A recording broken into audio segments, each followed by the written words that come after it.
Pope Francis' Apostolic letter on St Therese, c'est la confiance, following, at the heart of the Church. In the joy to evangelize, I urged a return to the freshness of the source in order to emphasize what is essential and indispensable.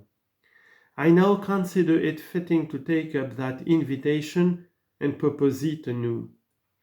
The Doctor of Synthesis. This exhortation of St Therese allows me to observe that, in a missionary church, the message has to concentrate on the essentials, on what is most beautiful, most grand, most appealing, and at the same time most necessary.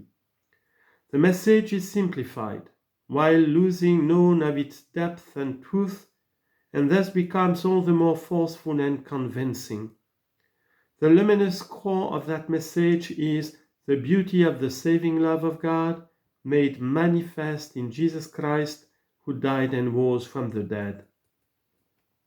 Not everything is equally central, because there is an order or hierarchy among the truths of the Church, and this holds true as much for the dogmas of faith as for the whole corpus of the Church's teaching, including her moral teaching. The center of Christian morality is charity, as our response to the unconditional love of the Trinity.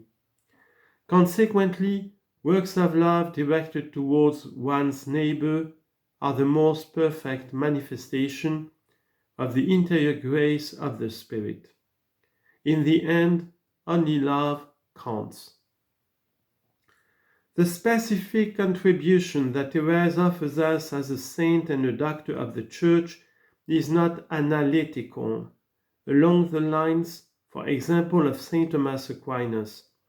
Her contribution is more synthetic, for her genius consists in leading us to what is central, essential, and indispensable.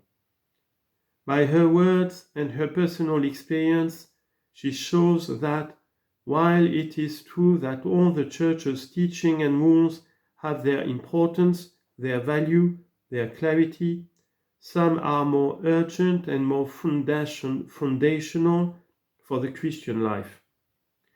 That is where Therese directed her eyes and her heart.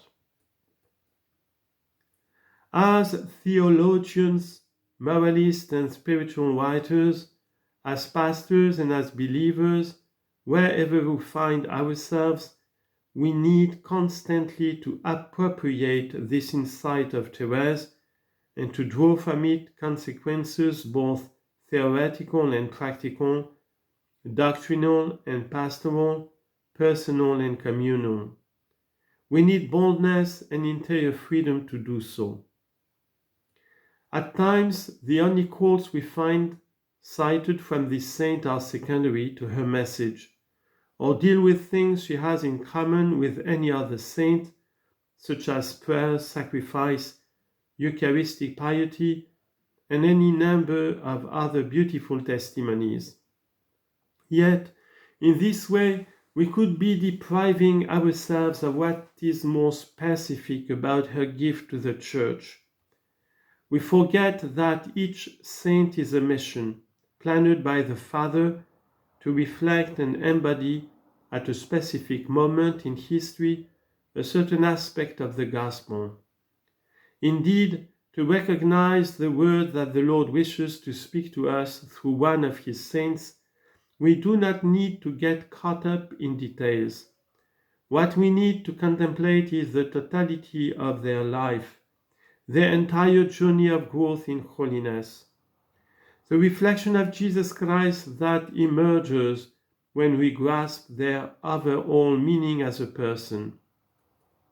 This is all the more true in the case of St. Therese, since we are dealing with a doctor of synthesis. From heaven to earth, the timely witness of St. Therese of the Child Jesus and the Holy Face endures in all the grandeur of her little way. In an age that urges us to focus on ourselves and our own interests. Therese shows us the beauty of making our lives a gift.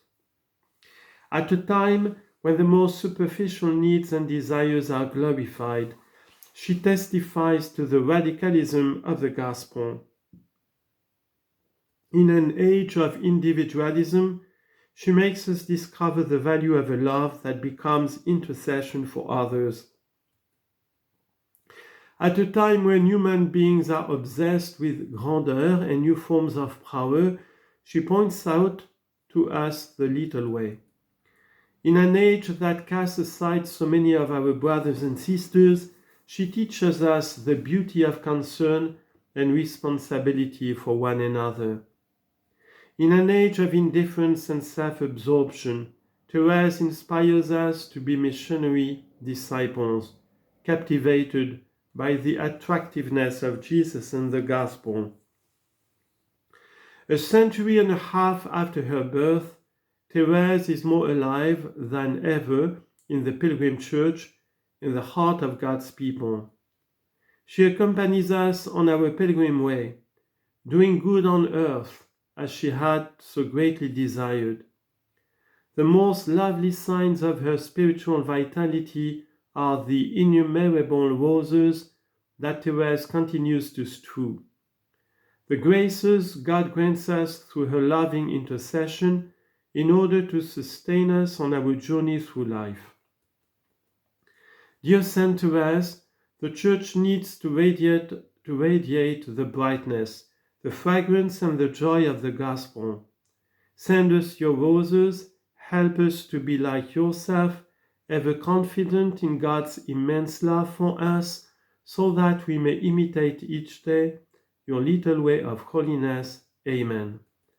Given in Rome in the Basilica of St. John Lateran, on October the 15th, the memorial of St. Teresa of Avila, in the year 2023, the 11th year of my pontificate. Pope Francis, may God bless you all.